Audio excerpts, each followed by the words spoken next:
गुरु बिन ज्ञान न उपजे, गुरु बिन मैले न मोक्ष, गुरु बिन लहरे सुमति ना, गुरु बिन मिटे न दोष।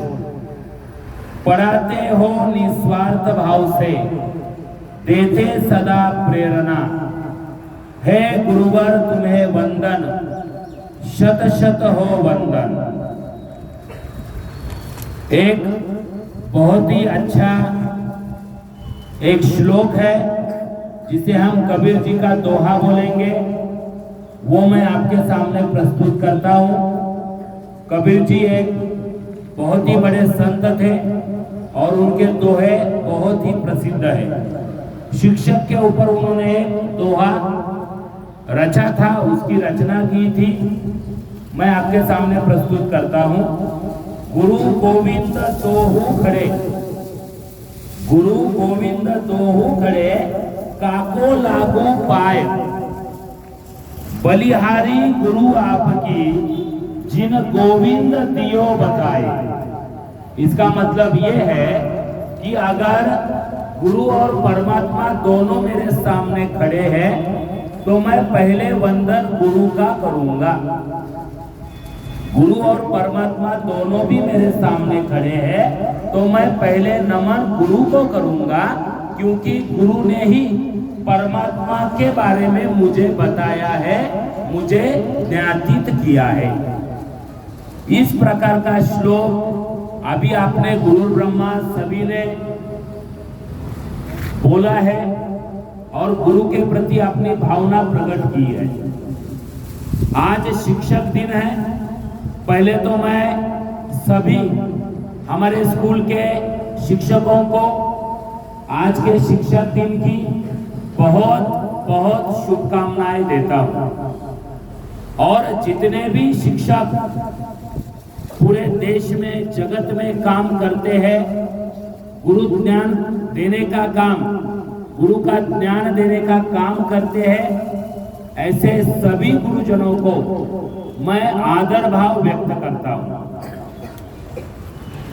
गुरु के बिना शिक्षण अधूरा है, ऐसा हम हमेशा बोलते हैं और वो हमें प्रतीत भी होता है।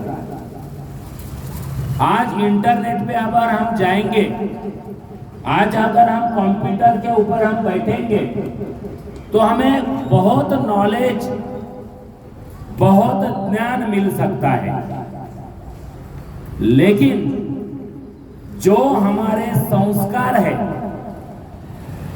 वो संस्कार और आपको राह दिखाने का काम ये गुरु ही कर सकता है। वो कोई इंटरनेट पे आपको डाउनलोड करके नहीं मिलेगा, ना कंप्यूटर के ऊपर आपको मिलेगा। इसीलिए शिक्षण, इसीलिए स्कूल, इसीलिए ये कल्चर विद्यालय शाबूत है। अमेरिका ने ऐसा प्रयत्न किया था कि शिक्षकों की क्या आवश्यकता है। अगर रोबोट, अगर मैनमेड मशीन्स, अगर कंप्यूटर्स बच्चों को अच्छा नॉलेज दे सकते हैं तो बच्चे बैठे बैठे घर में भी पढ़ सकते हैं। ऐसा अमेरिका के लोगों को लगा था, उनके शिक्षक तज्ञ को लगा था। लेकिन जब पूरा वो इम्प्लीमेंटेशन उन्होंने किया तो उनको रियलाइज हुआ कि बच्चे घर में बैठने के बाद उनको नॉलेज तो ग्रहण हो रहा है, लेकिन जो स्कूल के संस्कार है, अपना कल्चर है, वो उनको प्राप्त नहीं हो रहा है। इसीलिए कितने भी मशीन आप तैयार करें, हमारे शास्त्रज्ञ तैयार करें, लेकिन शिक्षक ये ऐसा नैसर्गिक मशीन है जो ऐसे अनेक बच्चों को सुसंस्कृत बनाने का काम करता है। कोरोना के कार्यकाल में हमने सबने देखा, कोरोना का कार्यकाल भयानक हमने ऑब्जर्व किया है। 10th के स्टूडेंट हो, 5th स्टैंडर्ड तक के स्टूडेंट हो, उनको तो नजदीक से वो कोरोना का कार्यकाल पता है, तो कोरोना के कार्य नॉलेज मिला था। तो कोरोना के कार्यकाल का जो नॉलेज है वो एक अनसफिशिएंट नॉलेज था, वो जरूरत थी हमारी। कोरोना में हम स्कूल में नहीं आ सकते थे, कोरोना में हम गुरु के दर्शन नहीं कर सकते थे, उनका मार्गदर्शन नहीं ले सकते थे। इसीलिए जरूरत है, इसीलिए हमें क्या करना पड़ता था, ऑनलाइन के माध्यम से पढ़ना पड़ता था।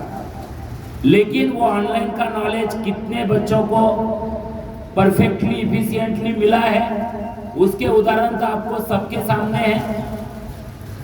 कोरोना के जो कार्यकाल में जो जिस प्रकार का आपको नॉलेज, आप यानी सभी देशवासी हो, पूरे जगत के विद्यार्थी हो, उनको किस प्रकार का वो नॉलेज मिला है, और कोरोना खत्म होने के बाद जब स्कूल हमारे स्टार्ट हो गए तो किस प्रकार का नॉलेज मिला है, ये फर्क आपके सामने दिखाई देता है। इसीलिए शिक्षकों का काम ही वही होता है, नॉलेज देना जितना शिक्षकों का काम है, उससे ज्यादा बच्चों को राह दिखाना। आपका ये गलत है, ये बताने वाले शिक्षक ही होते हैं। आप सही नहीं कर रहे हो, ये बताने वाले शिक्षक ही होते हैं। आपको बुरा लगे, आपको भला लगे, शिक्षक उसके बारे में नहीं सोचते। शिक्षक अपना धर्म निभाते हैं। शिक्षक का धर्म है शिक्षित करना, शिक्षित करते समय ज्ञान देना और अच्छी राह दिखाना भी शिक्षक का काम होता है। प्राचीन हमारे कार्यकाल से आप देख लो, जितने भी बड़े हमारे महापुरुष हुए हैं, गुरु के बिना उनका अस्तित्व नहीं है। आप प्रभु रामचंद्र जी का एग्जाम्पल आपके सामने है। वशिष्ठ ऋषि जैसे ज्ञानी ऋषि उनके साथ में थे।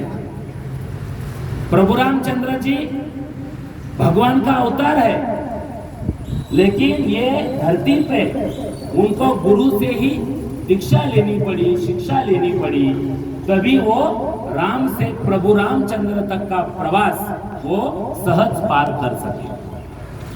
भगवान श्री कृष्ण के संदीपान ऋषि भगवान थे, ज्ञानी थे, लेकिन मनुष्य रूप में जब आए तब उनको गुरु की आवश्यकता पड़ी सही राह दिखाने के लिए, और संदीपान जैसे उनको ऋषि मिले, जिससे कृष्ण से भगवान श्री कृष्ण तक का उन्होंने जो है अपना प्रवास उन्होंने कंप्लीट किया। छत्रपति शिवाजी महाराज का एग्जाम्पल है। समर्थ रामदास स्वामी, संत तुकाराम और उनकी मातोश्री राष्ट्रमाता जिजाऊ, इनके संस्कार, इनका राह, इनका मार्ग शिवाजी महाराज जी ने अपनाया। इनका जो भी बोलना था, जो भी उनके संस्कार थे, वो उन्होंने अपनाए।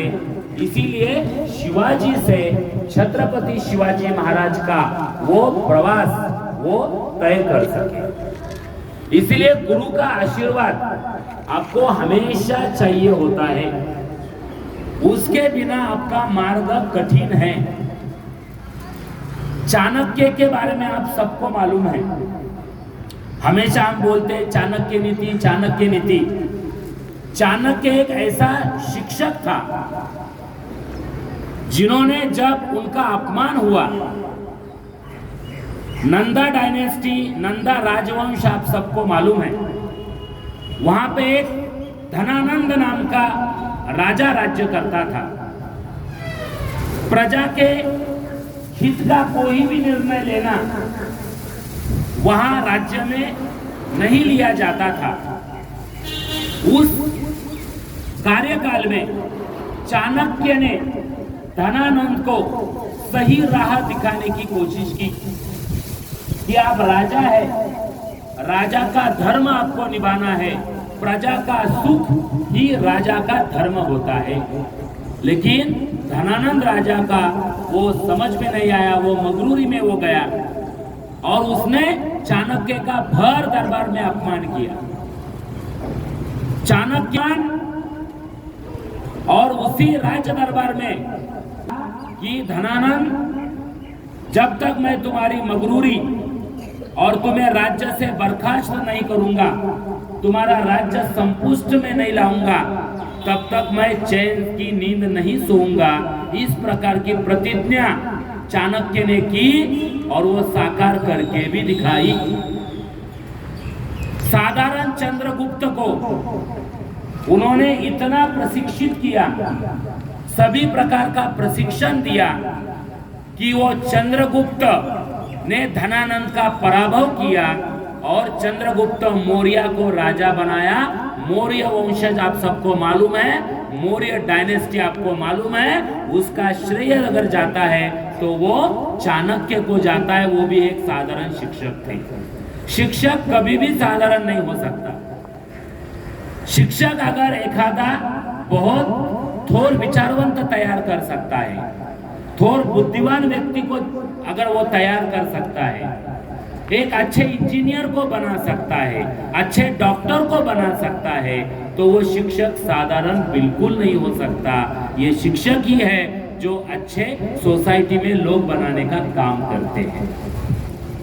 आज हम जो शिक्षक दिन सेलिब्रेट करते हैं, डॉक्टर सर्वपल्ली राधाकृष्णन, इनके नाम से हम ये शिक्षक दिन सेलिब्रेट करते हैं। उनका प्रवास भी साधारण शिक्षक से उपराष्ट्रपति, पहले हमारे देश के उपराष्ट्रपति तक का और दूसरे राष्ट्रपति बनने तक का प्रवास, ये भी एक शिक्षक के गुण का सम्मान करने का काम करता है। द्रौपदी मुर्मू भी, जो आज हमारे वर्तमान राष्ट्रपति है, वो भी एक साधारण शिक्षक से राष्ट्रपति तक का प्रवास उन्होंने किया है। और आज उनकी जयंती है। मैं डॉक्टर राधाकृष्णन, सर्वपल्ली राधाकृष्णन, इनके स्मृति का भी अभिवादन करता हूं। उनके जयंती के ऊपर मैं अभिभाव प्रकट करता हूं और पुनश्च एक बार सभी शिक्षक गणों को मैं बहुत शुभेच्छा देता हूं आज के दिन की। आपके हाथ में बच्चों को बिगाड़ना या संभालना, ये दोनों भी आपके हाथ में है। हमसे जो भी बेस्ट बनता है वो हमें देने का काम करना चाहिए। हर मुसीबत का सामना करना, ये हमें बच्चों को सिखाना चाहिए। अगर आपका कोई बैड बैच हो बच्चों का, कुछ अगर सैड टाइम हो, तो उससे किस प्रकार उनको उबारना चाहिए, हारी बाजी को जीतना किस प्रकार आना चाहिए, ये भी एक शिक्षक को बच्चों को बताना बहुत जरूरी है। और आज के कार्यकाल में तो वो सब आवश्यकता है। आज छोटे छोटे बात के ऊपर रोने वाले, परेशान होने वाले, इस प्रकार के बच्चे जब हम देखते हैं तो हम शिक्षक भी खुद परेशान होते हैं। छोटे छोटे बातों के ऊपर आपको गुस्सा आता है, छोटे छोटे बातों के ऊपर आप निराश हो जाते हैं। ये सही बात कही तो सोसाइटी के लिए योग्य नहीं है। अपमान सहन करना आना चाहिए, अपयश आपको ग्रहण करना आना चाहिए, क्योंकि success is the first step, failure is the first step of success. अपयश जी असते ती यशाची पहिली पायरी असते। यश मिले अपयश मिले, हमें अपना काम करते रहना चाहिए। यही आपको इस अवसर के ऊपर बताते हुए मैं अपने स्पीच को पूर्ण विराम देता हूं। आज हमारे 10th स्टैंडर्ड के स्टूडेंट टीचर के रोल में आए हैं। कोई प्रिंसिपल बना है, कोई वाइस प्रिंसिपल बना है, कोई सुपरवाइजर बना है, कोई टीचर बना है। उनको भी पता चले कि शिक्षक का रोल क्या होता है। इसीलिए शिक्षक दिन में हमारा स्कूल हमेशा बच्चों को मोटिवेट करने का काम करता है, एक शिक्षक का रोल देने का काम करता है। जब वो क्लास के ऊपर जाएंगे, बच्चों को पढ़ाएंगे, उनके सामने जब खड़े होंगे तब उनको भी पता चलता है कि शिक्षक का काम इतना आसान नहीं होता जितने वो समझते हैं। आज के अवसर पे मैं सभी 10th स्टैंडर्ड के स्टूडेंट जो अपने शिक्षक के वेश में आए हैं, प्रिंसिपल के वेशभूषा में आए हैं, वाइस प्रिंसिपल के रोल में आए हैं, उनको सभी को आज के अवसर के ऊपर बहुत बहुत शुभकामनाएं देते हुए मैं अपने स्पीच को विराम करता हूं। धन्यवाद। जय हिंद, जय महाराज, वंदे मातरम।